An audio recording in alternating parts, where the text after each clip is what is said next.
Everyone, so today I will discuss about the theory and philosophy of police service. So PNP mandate. In Republic Act 6975 was amended by Republic Act 8551 into Philippine National Police Reform and Reorganized Act of 1998 and further amended by Republic Act 9708. So the amendment is all about reorganize and expand the general qualifications for appointment for the officers and members of the PNP. PNP cell and meaning and symbolism. So first is Lapu-Lapu Hero. So Lapu-Lapu Hero is symbolize the bravery of the PNP, which is the leadership, courage, nationalism, and self-reliance. And second is Laurel. So 14 leaves symbolizes as the public service of or the PNP. So, it symbols honor, dignity, and privilege. If members na ka sa isa ka organization or what we call public service is isa na ka public trust sa isa ka organization. And third is shield. So, in the first national police is nice nag-symbolize siya sa Philippine Constabulary in the virtue of Organic Act number 175. And the last is Medal of Valor is the highest honor for the grateful Filipino to serve our country. And 3 stars is symbolize the Luzon, Visayas, at Mindanao, that the PNP to serve our country and also the people in order to maintain peace and order. And last is San. San, national in scope and civilian in character. So, diri ang PNP is dira ra gyud sila mag-focus kung unsa ilahang trabaho, dili na gyud sila dapat masagulan sa mga military forces or sa mga AFP. PNP badge meaning and symbolism. Philippine monkey-eating eagle, the national bird, it symbolized the PNP of being swiftness, ferocity, power, courage, and immorality. Second is PNP shield, it symbolized of all people, protection of all people. 3 stars, it stands for Luzon, Visayas, and Mindanao. And then service, honor, justice. So when we say service, is mauni ang mga PNP, sila ang mga needs sa mga tao. Kung na mga emergency, naa sila, muserve sila para sa maintain peace and order. And second is honor. So ang mga PNP is sila ang gitagaan og trust, sila ang gipagkatiwalaan ana nga mission aron mahimo siyang hapsay nga panghitabo tungod sa PNP na ilahang mga performance, sila ang gitugutan ana nga mga mission. And justice is mao ni ang pagdispense sa tanan nga dili yun bawal yun ang favoritism, ang mga bias o anything discrimination. And last is the Philippine National Police, which stands for solidarity. So when we say solidarity, is mo na siya ang pagkawanes or naay unity ang isa ka organization or ang police. And philosophy of the PNP service, so na sila 3, which is service, honor, and justice. So mao to kong gidiscuss gaina. And then PNP core values is dapat naagid pud sila ani nga 4, maka-Diyos, makabayan, makatao, at makakalikasan.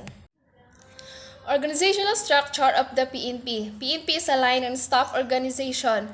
So, through this structure, ang isa ka organization is naiwanes if na sila'y commander nga mag-una sa mga subordinates. So, the PNP, ang ilahang head is headed by Chief PNP. Siya ang mo establish goals and directives that are fulfilled by staff and others nga mga kasubordinate. So, lisod i-accomplish ang goal dira sa organization kung walay commander or mag-una nga mohatag og responsibilities sa mga staffs or mga kasubordinates di ara.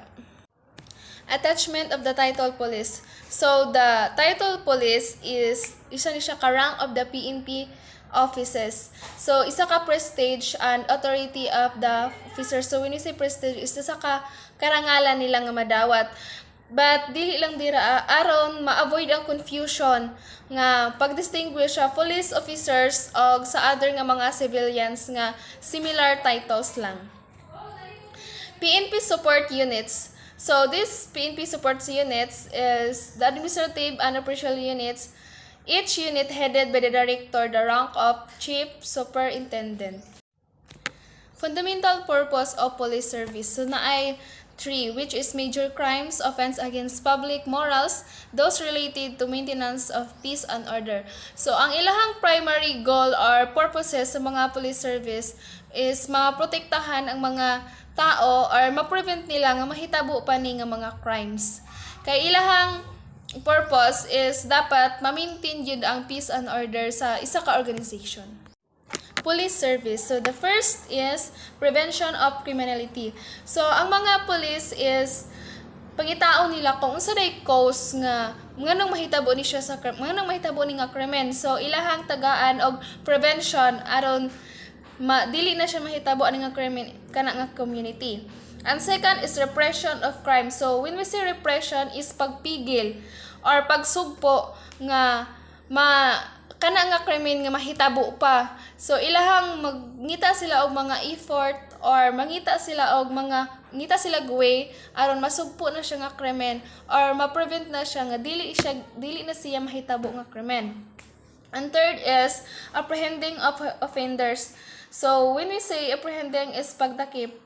So sila ang mudakop sa mga offenders aron i-take over nila dito sa custody and then na punishment nga madawat aron matagaan og learnings ang mga offenders through punishment aron dili na sila makahimo pa og krimen.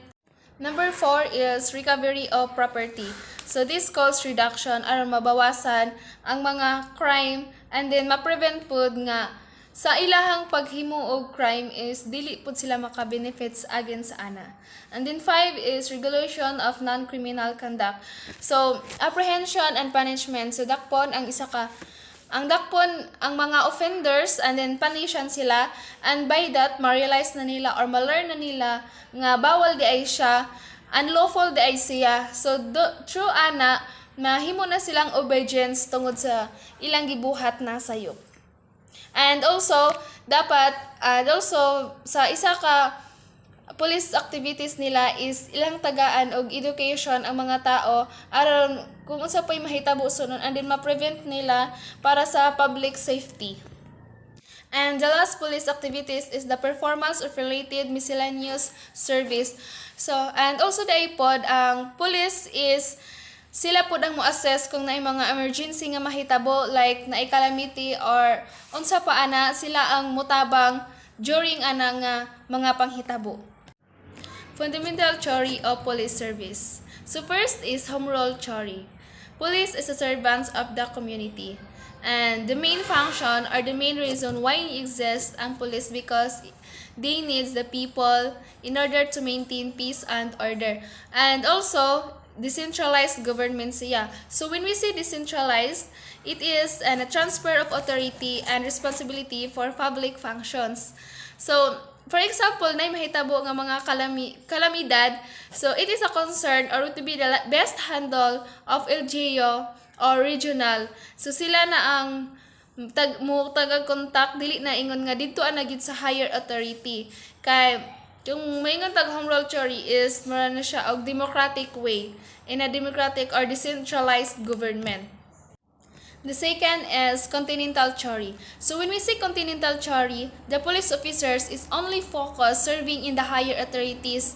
The function is not on the side in the community but in the higher authority. So in the Philippines, gisunod na to ang home rule theory because it is not pleasure in the higher authorities but nagmatter sila sa mga needs sa mga tao and safety.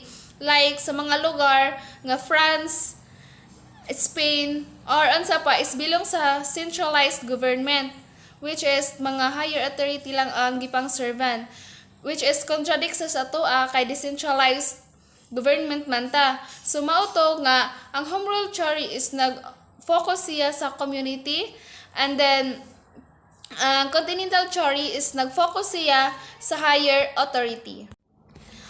Concept of police service. So first is old concept. So diri sa old concept makita nato na ang mga police service dako no sa old concept is repressive, which means gipasagdan na nila nga mahitabo ang krimen kay di sila mulihok og di nila i-prevent ang isa ka ang mga panghitabo. So in this philosophy gipakita diri nga mas efficient ilahang police service if daghan sila ma-arrest nga mga offenders og makip nila sa jail. So diri gi-emphasize nila that punishment is an instrument of crime control, so that mauni ang way aron mapakita sa uban kung unsa ka severe ang punishment if you commit crime. So kani nga concept is nag-focus lang sila nga dapat daghan jud sila ma-arrest aron efficient and effective ang ilahang police service. But in this generation, this concept is dili na kaayo siya effective. Why? Because we are trying to be a modern concept. So second is modern concept. In this modern concept is an instrument of crime prevention. So kani nga modern concept is nag-focus siya sa absence of crime, which is through the activities and other social services, they prevent the crime. So effective efficient ang ilang serbisyo tungod sige silang patrol every barangay in other place, and also proactive method siya kay it means ma-prevent nila to prevent the person to imprison and committing crime. And dapat less jud, and nag-focus sila nga dapat less jud ang crime rate, kay kung gamay ang crime rates kana nga lugar is efficient o effective ang pagserbisyo sa mga pulis. So diri ang nga concept nag-focus sila sa pag-prevent sa mga or prevention nga mahitabo. So mao nang sige sila og patrol or na sila mga activities aron ma-aware ang mga tao kung unsay buhaton nila or kanang dili gyud mahitabo ang krimen dira nga lugar. Kay ang old concept is nag-focus siya sa kanang ma-arrest nila or ma-apprehend nila nga mga offenders. But diri sa modern concept nag-focus sila sa prevention of crime. Police organizational unit. So first is functional unit. So kani siya nga components or kani siya nga mga design of work. For example, ang DILG is department siya. So naa siya sa bureau. And then pag abot sa division is subdivided na ang Ang DILG is divided into tri-bureau, PNP, BGMP, and BFP. And then ang section is mao na ang kananyang mga specialization katong nasa tri-bureau. And then ang unit is the smallest function group nga kana nga mga organization. And then second is line units. Kani nga police organization is directly interact with the public. For example, ang traffic, ang patrol. So directly na sila nga mo interact, dili na ingon nga magpasikot-sikot pa. 3 is geographical units. So first is post. Mao ni siya ang mga officers or na-assign sila and bisag asa nga location for the traffic duty or mga purposes nga mga patrol. And route is kanang mga na-assign sila ni straight, mo patrol lang gihapon sila para magtanaw sila in order to maintain peace and order. Mo na gitawag sila og line beat. And then sa beat is katong mga na-assign nga mga officers for patrol purposes, whether foot or motorized, whether naa sila dira or naa sila sa isa ka location or nag-service sila. And then D is sector, containing 2 or more beats, routes, or posts. So, pare-parehara sila. And then, district, geographical subdivision of a city for patrol purposes, which is, naa sila station. Ikaw nga officer nga na-assign nga magbantay ana or mo-duty ana is nakay station nga dira ara jud ka magbantay. And then, ang area is the territorial division of large city comprised designated district. So, ikaw nga officers, kung na-assign ka, by area mo na-assign nga magbantay, ana. Principle of police organization. So first is span of control. So when we say span of control, the number of subordinates that can supervise effectively. Second is delegation of authority. So ang superior mo delegate siya og authority sa iyang ka-subordinates to spread the workload. And then kani nga hierarchical structure ma-accomplish ni siyang objectives if kanang nagikan gyud sa superior ang kanang siya gid ang mo delegate og mga buhatonon Kay kan man complexity man gud siya, dili kanang mahimo siyang komplikado, dili ma-accomplish if dili wala siya kanang sakto nga pag-manage sa superior. And then 3 is authority. The PNP is na sila mo decision or maghatag og orders ang kanang superior, maghatag og orders, mga decision or related sa work assignments.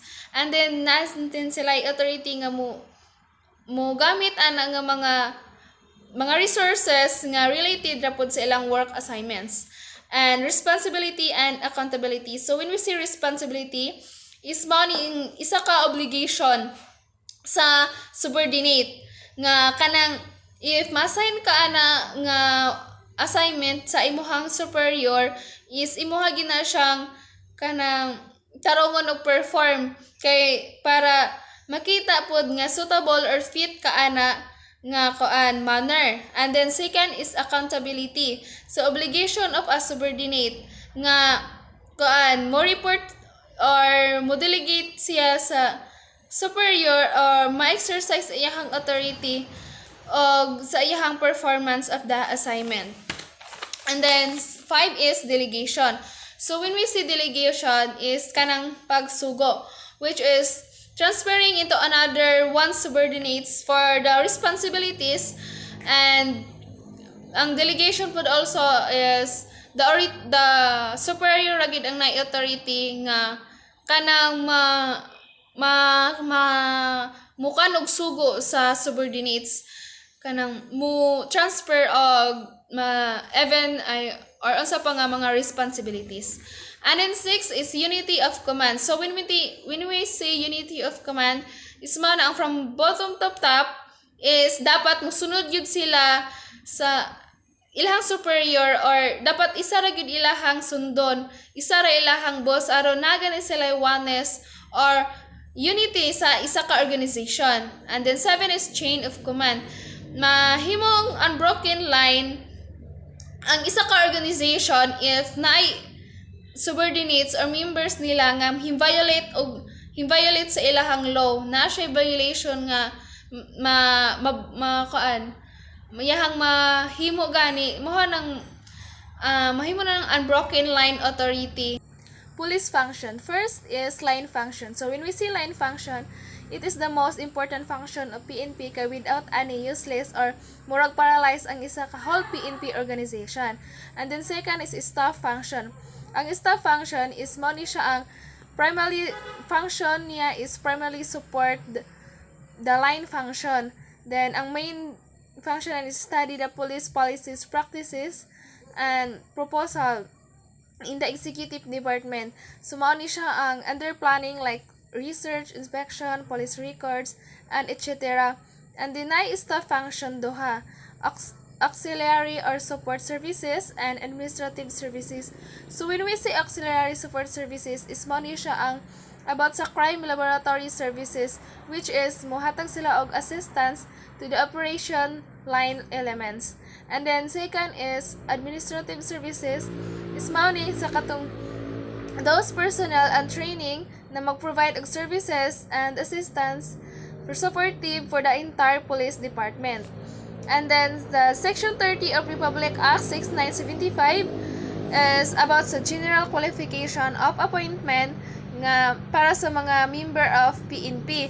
And then dapat kuan sila citizens of the Philippines, good moral conduct, dayon mapas nila ang NAPOLCOM accredited government hospital for the purpose of determining physical and mental health.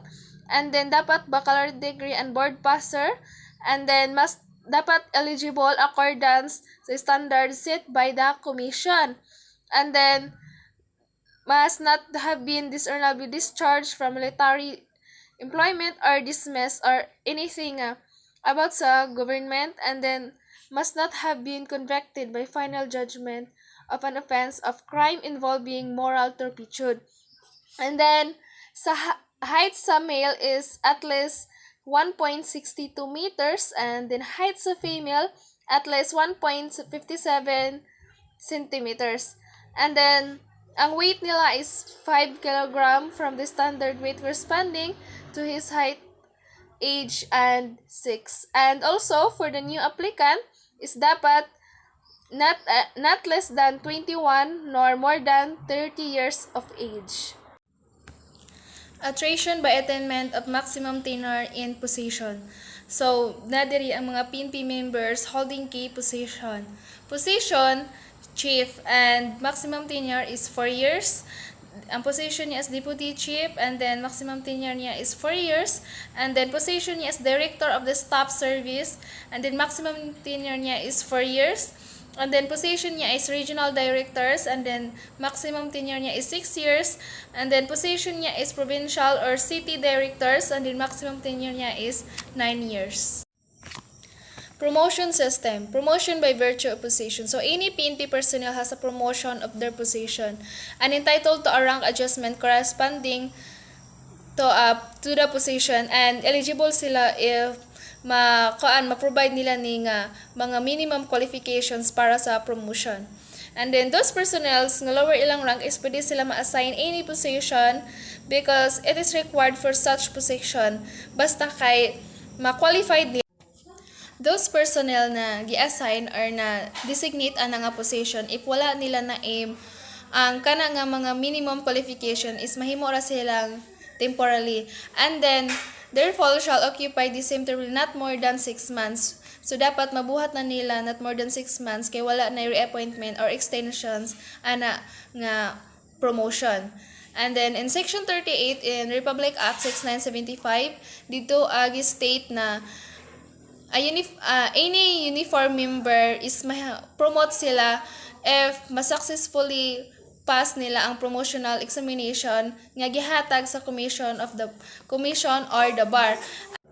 And then dapat sa promotion is dapat mapass po nila ang mga requirements sa physical and mental health. And also no uniform member of the PNP nga ma-promote if napa sila pending or criminal case, so dapat i-cleared sa nila daan dito as a plebe. And meritorious promotion is nag-state diri nga any uniform member of the PNP nga sa ilahang pag-duty is na ilahang life is na himong rest, so ma-promote sila into higher rank position.